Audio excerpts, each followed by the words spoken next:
Have you ever wondered how an app just knows if your password is correct? Or how a game character seems to react to your every single move? While the secret sauce, the magic behind it all, is its ability to make decisions.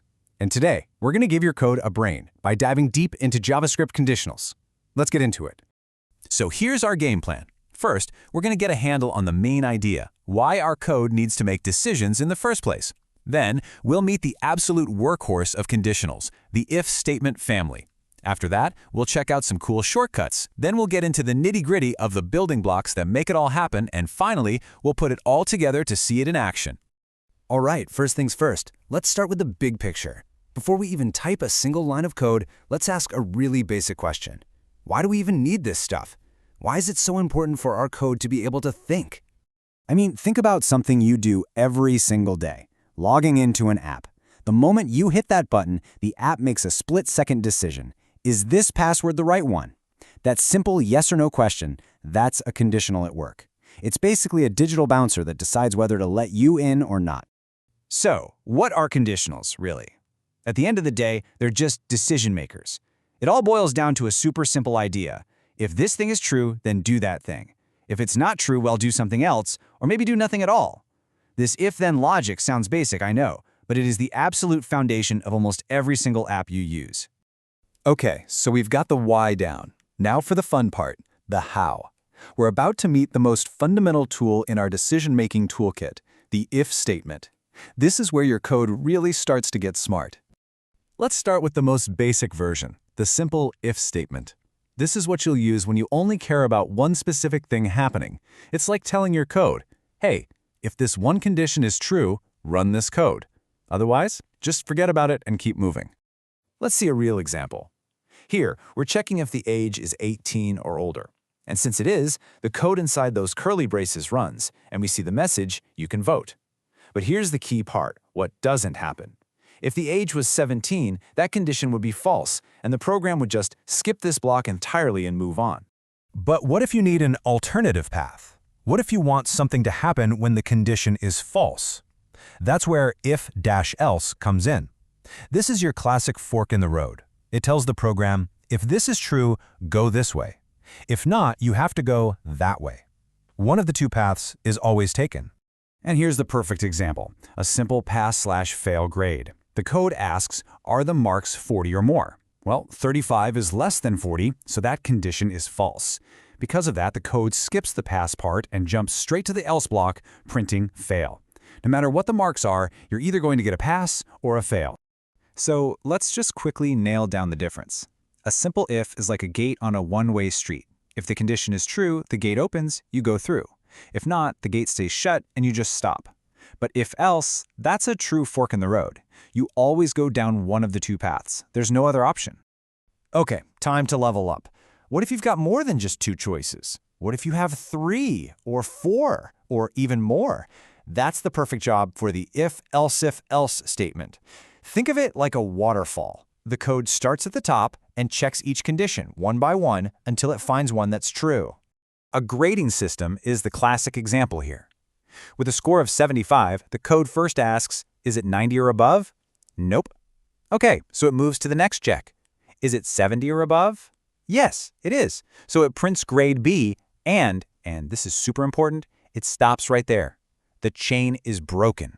It doesn't even bother looking at the final else because it already found its answer. Now, the if family is a total workhorse. It's incredibly powerful. But sometimes it can get a little clunky or repetitive. So now let's look at a couple of specialized tools that can help us write cleaner and sometimes even faster code. First up is the switch statement. Think of this as your specialist. It's fantastic when you need to check a single variable against the list of very specific, exact values. It's just a much cleaner way to write what would otherwise be a really long and messy if-else-if chain. Look how clean this is, right? We have our day set to 3. The code immediately jumps to case 3 and prints Wednesday. Simple. Now, see that little break keyword? That word is everything. You have to have it. It tells the code, okay, we're done here. Get out of the switch. If you forget it, the code will just keep going and run the code for the next case too, which can cause some really strange bugs.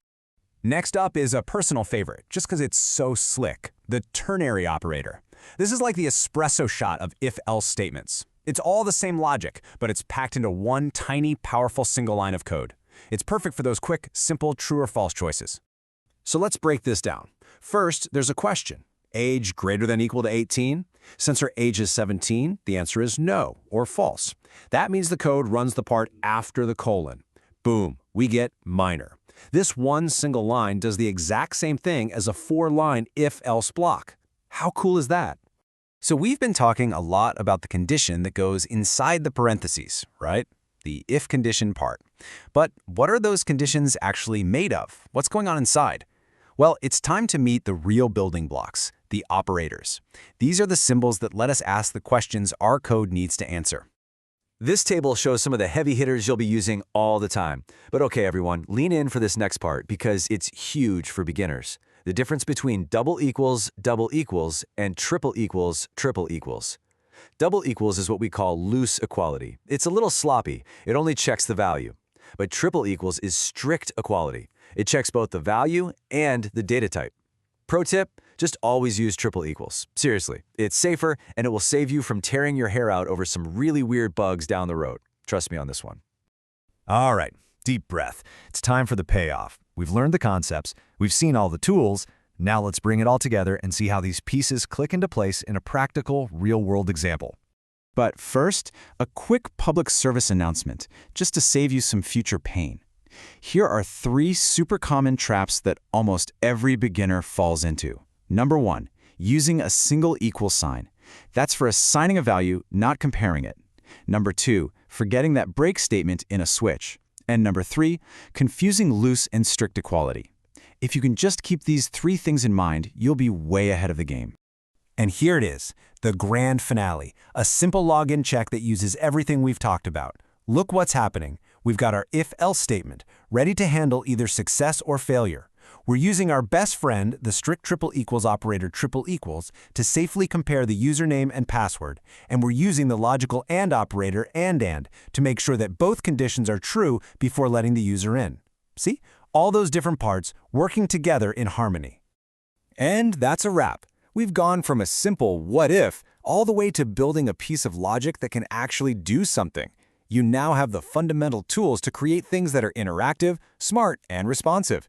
Decision-making is the heart of all programming, so the only real question left is, now that your code can think, what are you going to build with it?